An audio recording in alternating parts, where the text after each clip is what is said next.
नमस्कार, आप देख रहे हैं द रेलवेज आई और आज हम कवर करने वाले हैं एक ऐसा टॉपिक जो लिटरली करंट है, यानी कि 25,000 वोल्ट का करंट है। ये है AM11 TRD module ALP induction training का क्रिटिकल चैप्टर, जिसमें हम लोग OHE का ओवरव्यू के बारे में बात करेंगे। सेफ्टी बोर्ड कौन कौन से यूज होते हैं OHE में, इसके बारे में बात करेंगे। न्यूट्रल सेक्शन क्या होता है और कहाँ यूज करते हैं, और इसमें ALP के ड्यूटीज क्या है, इसके बारे में चर्चा करेंगे। तो चलिए शुरू करते हैं। तो सबसे पहले इलेक्ट्रिक ट्रैक्शन काम कैसे करता है। सोचो एक लंबी चेन है, ग्रिड से लेकर के आपके इलेक्ट्रिक लोकोमोटिव तक। तो स्टेट इलेक्ट्रिसिटी बोर्ड से हम लोग 220, 132 या 110 या 66 kV 3 फेज सप्लाई लेते हैं, उसे स्टेप डाउन करते हैं और 25 kV में कन्वर्ट करते हैं। फिर उसको OHE के कॉन्टैक्ट वायर में रन करते हैं और फिर पेंटोग्राफ के माध्यम से इलेक्ट्रिक लोकोमोटिव उसे लेता है और इस तरह से कुल हमारा लोकोमोटिव चलता है। तो ओवरव्यू हम बात करें तो पावर सोर्स जो है हमारा सिंगल फेज 50 kV 50 हर्ट्ज की हाई वोल्टेज सप्लाई है, जिसको हम स्टेप डाउन ट्रांसफार्मर्स यूज करते हैं। अब रिडंडेंसी की बात करें तो ये एक चेन जो आपको दिख रही है, इस चेन में कोई डिस्टर्बेंस हो जाए तो पूरा सिस्टम फेल हो सकता है, इसलिए इसको हर जगह डुप्लीकेट किया गया है। यानी कि डुअल फीडर लाइंस रखा गया है, डुअल ट्रैक्शन ट्रांसफार्मर रखे गए हैं, जिसमें एक ही एट अ टाइम काम करता है और दूसरा जो 100% स्टैंड बाई रहता है, यानी कोई फेलियर होने से तुरंत ही इसको एक्टिवेट किया जा सकता है और गाड़ी के संचालन में कोई प्रभाव नहीं पड़ेगा। फिर बात करते हैं कंट्रोल की। तो कंट्रोल, इन सभी का कंट्रोल जो है एक सेंट्रलाइज सिस्टम से किया जाता है, जिसको कहते हैं TPC, ट्रैक्शन पावर कंट्रोलर, और ये सारा काम होता है SCADA के थ्रू। SCADA का मतलब होता है supervisory control and data acquisition. एक ही जगह बैठा हुआ व्यक्ति इसको एक ही जगह से मॉनिटर कर सकता है और सारे कंट्रोल स्विच को ऑपरेट कर सकता है। अब बात करते हैं OHE में लगे कंपोनेंट्स की। OHE में लगे हुए कंपोनेंट जो आपको यहाँ पर है 6 प्रकार के दिख रहे हैं। पहला है कॉन्टैक्ट वायर, उसकी कुछ टेक्निकल डिटेल्स यहाँ दी गई है। दूसरा है कैटेनरी वायर, उसकी डिटेल्स यहाँ पर दी गई है। फिर कॉन्टैक्ट और कैटेनरी वायर को जोड़ने के लिए यूज होते हैं ड्रॉपर्स, उनका डिटेल यहाँ दिया गया है और टाइप्स दिया गया है। फिर होती है बॉन्डिंग, बॉन्डिंग क्या होता है इसके बारे में कुछ टेक्निकल डिटेल्स दी गई है। फिर होता है कॉन्टैक्ट वायर में कुछ स्टैगर दिया जाता है। स्टैगर क्या काम करता है ये हम आगे देखते हैं, लेकिन इसके टेक्निकल डिटेल्स यहाँ दी गई है। दूसरा है क्लासिफिकेशन ऑफ OHE। OHE को 3 कैटेगरीज में बांटा गया है, रेगुलेटेड OHE, अनरेगुलेटेड OHE और सेमी रेगुलेटेड OHE। तो इन सभी को एक एक करके हम लोग देखते हैं। तो ये देखिए, ये एक टिपिकल आपको व्यू दिख रहा है OHE सिस्टम का, जिसमें ये आपका OHE का मास्ट है ये, और इसमें जो ये वायर रन कर रहा है इसे हम कॉन्टैक्ट वायर कहते हैं। फिर ऊपर जो ये वायर लगा हुआ है उसको कहते हैं कैटेनरी वायर। कैटेनरी वायर को कॉन्टैक्ट वायर से जोड़ने के लिए ये जो आइटम्स लगे हुए हैं इनको कहते हैं हम लोग ड्रॉपर। अब बात करते हैं स्ट्रैगर की। तो ये मान लीजिए OHE का मास्ट है, OHE का मास्ट है और ये आपका सेंटर ऑफ ट्रैक है। इस पे यदि पेंटोग्राफ चले तो एक ही जगह पर इनके स्ट्रिप्स पे घिसाव ना हो, इसलिए कॉन्टैक्ट वायर को जिग-जैग वे में लगाया जाता है। इसी को हम लोग कहते हैं स्टैगर। स्टैगर जो है टेंजेंट ट्रैक पर, यानी कि सीधे ट्रैक पर -200 हो सकता है और +200 हो सकता है। +200 मतलब अवे फ्रॉम OHE और -200 मतलब टुवर्ड्स OHE मास्ट। कर्व ट्रैक्स पर इसको 300 mm ± 300 mm तक की डिस्टेंस मेंटेन की जाती है।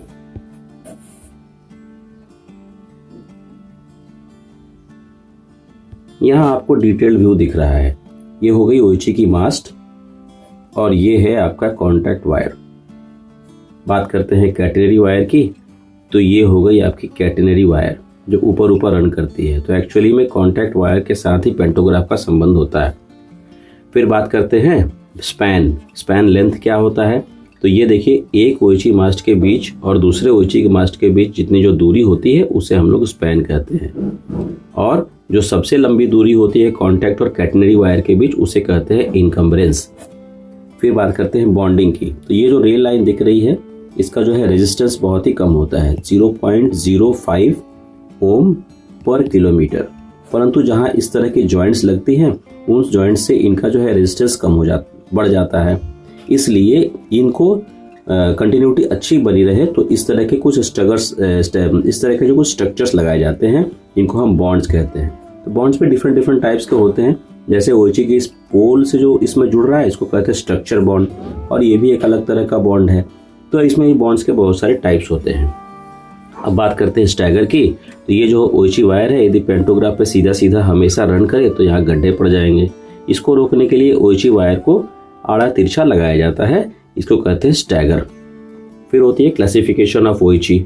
अब ओएची की जो वायर है वो एटमॉस्फेरिक टेम्परेचर के कारण अपना लेंथ उसका गर्मी के दिनों में बढ़ता है और ठंडी के दिनों में सिकुड़ता है।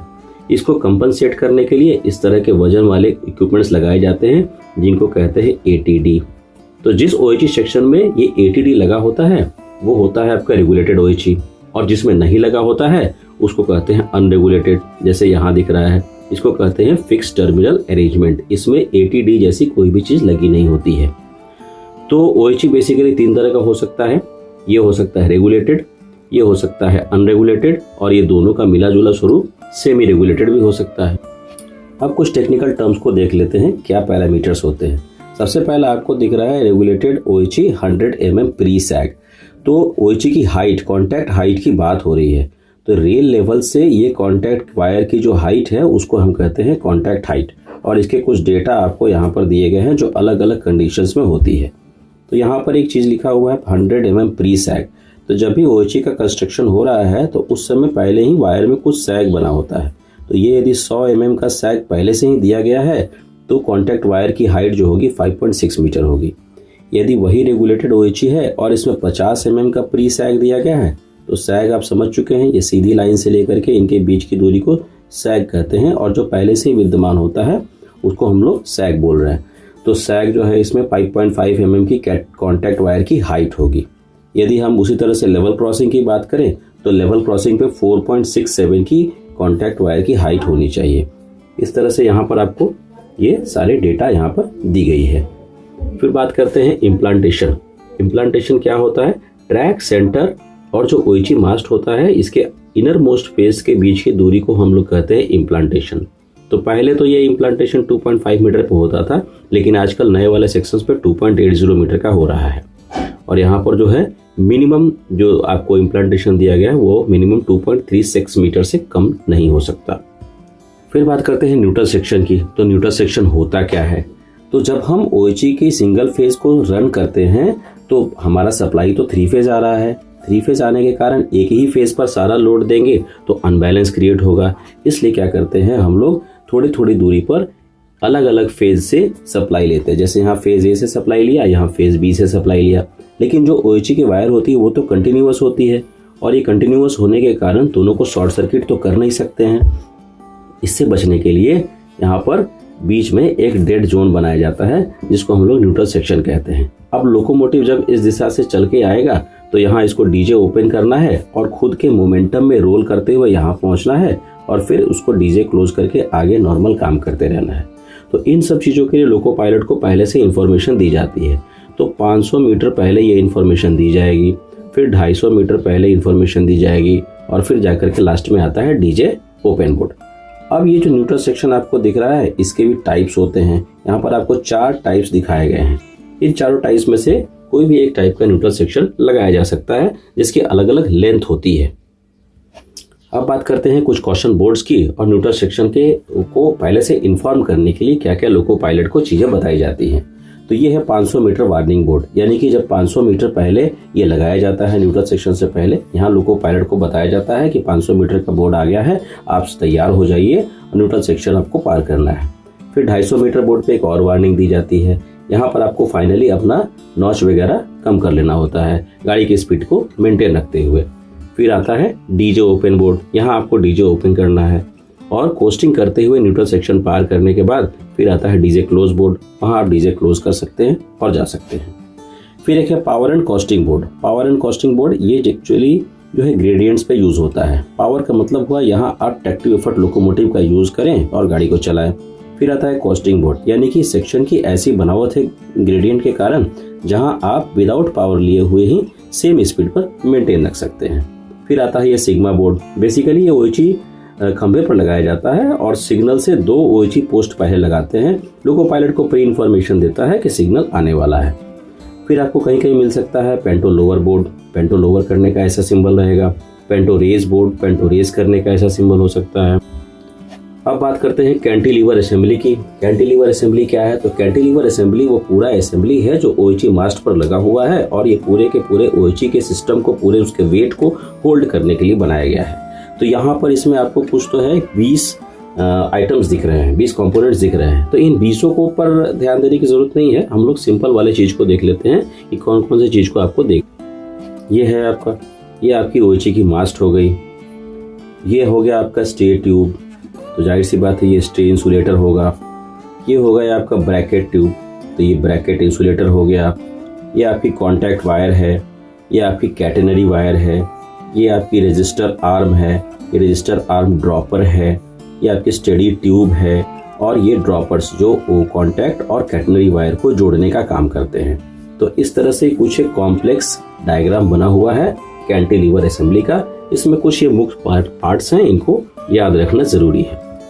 अभी हम लोगों ने बात की थी रेगुलेटेड एंड अनरेगुलेटेड ओएची के बारे में। तो जो रेगुलेटेड ओएची होती है उसके काउंटर वेट को होल्ड करने के लिए ये पुलीज लगाई गई हैं। ये एक मैकेनिकल अरेंजमेंट है जिससे पूरा का पूरा कॉन्टैक्ट और कैटेनरी वायर का लोड इस एटीडी पर आता है और टेम्परेचर के कारण आने वाले वेरिएशंस को ये रोकने का काम करता है। अब बात करते हैं duties of ALP. Duties of ALP, यदि ओएची का ब्रेकडाउन होता है तो आप किस तरह लोको पायलट या असिस्टेंट लोको पायलट की क्या ड्यूटीज हो सकती है। तो सबसे पहले बात कर सकते हैं किस तरह का ब्रेकडाउन हो सकता है। तो ब्रेकडाउन का तो पहला टाइप ये है कि मास्ट अपरूटिंग, यानी कि साइक्लोन हो गया, ड्रिलमेंट हो गया, पूरा का पूरा खंबा ही बाहर आ गया है, उस समय हो सकता है, वैसा हो सकता है। फिर है पेंटो एंटेंगलमेंट, यानी कि आपका पेंटोग्राफ जो है कॉन्टैक्ट वायर एक कैटेनरी वायर से फंस गया है। फिर रहता है कंडक्टर स्नैपिंग। उसके बाद हो सकता है इंसुलेटर फ्लैश ओवर, यानी कि इंसुलेटर जो लगा हुआ वो डैमेज हो गया है, या स्ट्रे वायर कोई लगा हुआ उसमें कोई फॉल्ट है, या फिर ओएची वायर की चोरी हो गई है, कंडक्टर की थेफ्ट। तो कुल मिला जुला करके इस तरह की सिचुएशंस आ सकते हैं, लेकिन सबसे कॉमन वाला जो है वो पेंटो एंटेंगलमेंट का ही होता है। तो करना क्या होता है, इसकी विस्तृत जानकारी जो है GNSR के चैप्टर नंबर 17 में दी गई है। फिर भी यहाँ पॉइंट्स हम लोग देख लेते हैं। सबसे पहले तो आपको विजिलेंट रहना, यानी सतर्क रहना है और ओएची को कंटिन्यूअसली मॉनिटर करना है। यदि कोई भी डिफेक्ट मिलती है तो तुरंत टीपीसी या टीएलसी को सूचना देनी है। यदि ओएची में कोई भी आगे आपको असामान्यता दिखती है तो तुरंत डीजे ट्रिप करें, पेंटो लोअर करें और यदि जरूरत हो तो इमरजेंसी ब्रेक भी लगा लें। यदि हल्की सी कोई डैमेज दिख रही है, जैसे कि कोई ड्रॉपर टूट गया है, तो आप उस सेक्शन को कोस्टिंग में क्लियर कर सकते हैं, लेकिन रिपोर्ट करना बहुत जरूरी है टीएलसी को या टीपीसी को। फिर हो सकता है मेजर ब्रेकडाउन्स। मेजर ब्रेकडाउन्स में क्या करना है, टीपीसी को इमरजेंसी टेलीफोन के साथ पूरी जानकारी देनी है और पूरी जानकारी दे करके फिर या सेक्शन कंट्रोलर को भी आप देख सकते हैं और ट्रेन्स को रोका भी जा सकता है। अब बात करते हैं कि पेंटोग्राफ एंटेंगलमेंट जो सबसे कॉमन है, इसमें क्या कॉजेस हो सकती है और यहाँ पर लोको पायलट या असिस्टेंट लोको पायलट की क्या ड्यूटीज है। तो यहाँ पर हो सकता है, सबसे पहले कारण देख लेते हैं कि पेंटो एंटेंगलमेंट होता क्या है। तो पेंटो एंटेंगलमेंट होने का मुख्य कारण हो सकता है कि जो इंसुलेटर कोई डैमेज है या कोई ट्यूब जैसे स्टे ट्यूब, ब्रैकेट ट्यूब ये डैमेज है, या ओएची का जो है इम्प्रॉपर एट टर्नआउट्स, ओएची की जो सेटिंग्स है वो टर्नआउट्स या कर्व पे उसकी सेटिंग अच्छी नहीं है, या एटीडी का जो ड्रम है वो सही से मूव नहीं कर रहा है, फिर एटीडी पे जो एसएस वायर लगा हुआ है वो टूट जाए। ये सब चीजें हो सकती है ओएची डिफेक्ट के कारण, या पेंटो की खराबी के कारण भी पेंटो एंटेंगलमेंट हो सकता है, जैसे कि स्प्रिंग बॉक्स फेलियर हो जाए। पेंटो जो है ओएची वायर को 7 kg के प्रेशर से ऊपर की तरफ पुश करता है, यदि वो स्टैटिक फोर्स में कोई डिस्टर्बेंस हो तो भी दिक्कत हो सकती है, या पेंटोग्राफ का कोई मिसिंग पार्ट हो, या कोई फास्टनर्स हो जो टूट गया है, या पेंटोग्राफ की प्रॉपर लेवलिंग ना हो, इन सब चीज़ों के कारण भी पेंटो एंटेंगलमेंट हो सकता है। फिर हो सकता है कुछ मिसलेनियस कारण भी हो सकते हैं, उस मिसलेनियस कारण को हम लोग देखते हैं, जैसे कि कोई बहुत तूफान आया है, स्ट्रॉम आया है तो मास्ट ही टेढ़ा हो गया है, या कोई एक्सटर्नल ऑब्जेक्ट जैसे मान लीजिए कि कोई बंदर वगैरह कुछ वहाँ पर कुछ कर दिया, दिक्कत हो गया, या कोई पेड़ की टहनियाँ वहाँ गिर गई है, या ओएची वायर की चोरी हो गई है, तो ये सारे मिसलेनियस डिफेक्ट्स की कैटेगरी में आता है। तो करना क्या है वो सबसे इम्पोर्टेंट है। तो आइए बात करते हैं क्या करना है। सबसे पहले तो lower the pantograph, apply emergency brakes और प्रेस BPEMS। तो BPEMS आपके लोकोमोटिव में लगा हुआ है, इसको भी आप प्रेस कर सकते हैं, जिससे आपका डीजे ओपन, पेंटो लोअर, फ्लैशर लाइट ऑन हो जाएगा और गाड़ी में इमरजेंसी ब्रेकिंग भी हो जाएगी। फ्लैशर लाइट भी जलता है, यदि नहीं तो आप मैनुअली भी फ्लैशर लाइट को जलाएं। उसके बाद आप सुनिश्चित करें कि दोनों ही पेंटोग्राफ जो है पूरी तरह से नीचे आ गए हैं। फिर GR 6.03 की तरह लोकोमोटिव का बचाव करें। टीपीसी को सूचना दें, सूचना में क्या क्या देना है, लोको नंबर, ट्रेन नंबर, किलोमीटर, कहाँ किन स्टेशनों के बीच ये घटना घटी है, अपलाइन है, डाउन लाइन है, इस तरह की सारी जानकारी टीपीसी को दे। रिक्वेस्ट करिए टीआरडी स्टाफ को, ब्रेकडाउन स्टाफ को आने के लिए, और जितने भी टूटे हुए पार्ट्स हैं उनको एक जगह एकत्रित करके प्रिजर्व करिए। अच्छा हाँ, एक चीज़ और ध्यान देना है, do not leave the loco unattended, यानी कि लोको को अनमैन्ड नहीं छोड़ना है। टीआरडी स्टाफ आएंगे, पावर ब्लॉक लेंगे, लोको को आप ग्राउंड करिएगा, ग्राउंड करने के बाद दोनों साइड से टीआरडी स्टाफ ग्राउंड करेंगे, फिर उसका जो है ऊपर चढ़ के उसको देखा जाएगा किस तरह की नुकसान हुई है और फिर उसका कार्रवाई की जाएगी उस पर। अब लास्ट में स्काडा सिस्टम को देख लेते हैं कि स्काडा सिस्टम क्या होता है। तो स्काडा सिस्टम जैसे कि पहले मैंने बताया, स्काडा जो है पूरा supervisory, control and data acquisition system होता है। इसमें जो आपका टीपीसी है वो एक ही जगह बैठे हुए पूरे सेक्शन की निगरानी रखते हैं। उनके पास सारा डेटा आता है और उसी हिसाब से उनको डिसाइड करना होता है कि कहाँ ओएचसी को कंटिन्यू करना है, कहाँ ओएचसी को ओपन कर देना है, यानी ट्रिप कर देना है। तो ये हो गई स्काडा की इन्फॉर्मेशन, यहीं से सेंट्रलाइज सारा ऑपरेशन होता है। दूसरा है कि ओएचसी मास्ट नंबरिंग को हम लोग समझ लेते हैं कि ओएचसी पे कुछ नंबर्स लिखे होते हैं, उन नंबर्स को हम लोग समझ ले। तो सबसे पहले वो हो जो ट्रैक का किलोमीटर बताता है ओएचसी का मास्ट, और एक स्पैन लेंथ में यानी कि 1 किलोमीटर में लगभग 15 से 18 मास्ट होते हैं। अब बात करते हैं जैसे प्रोग्रेसिव नंबर्स है, 70/1, 70/2, इस तरह के नंबर्स लगाए जाते हैं। तो 70 बेसिकली किलोमीटर बताया, और ये जो है 1 उस किलोमीटर का पहला पोल, इस तरह से बताया जाता है। अब इसमें नंबरिंग कैसे की जाती है उसका भी एक सिस्टम है। जैसे कि डबल लाइन सेक्शन में आप काम करेंगे तो ऑड ट्रैक जो है सारे के सारे ऑड नंबर्स आते हैं। फॉर एग्जांपल 75/1 आएगा, फिर उसके बाद 75/3 आएगा, और यही यदि डाउन ट्रैक पर होगा तो 75/2 आएगा और 75/4 आएगा, यानी कि इवन नंबर सारे आपके डाउन ट्रैक में आते हैं। अब यहाँ पर कुछ क्रिटिकल नंबर्स है, उसको एक बार देख लेते हैं। सबसे पहली बात, ओएचसी में 25 केवी का वोल्टेज होता है। हमारा जो कॉन्टैक्ट वायर नया है उसका जो है क्रॉस सेक्शनल एरिया 107 mm² होता है, जिसे रिप्लेस करना ज़रूरी है 74 mm² पे।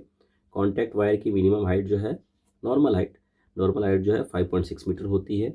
स्टैंडर्ड इम्प्लांटेशन यानी कि रेल लेवल से, रेल के ट्रैक के सेंटर से लेकर के आपका जो है ओएचसी का मास्ट जो लगा है उसकी दूरी 2.8 मीटर होती है, और स्टैगर ±200 mm होता है।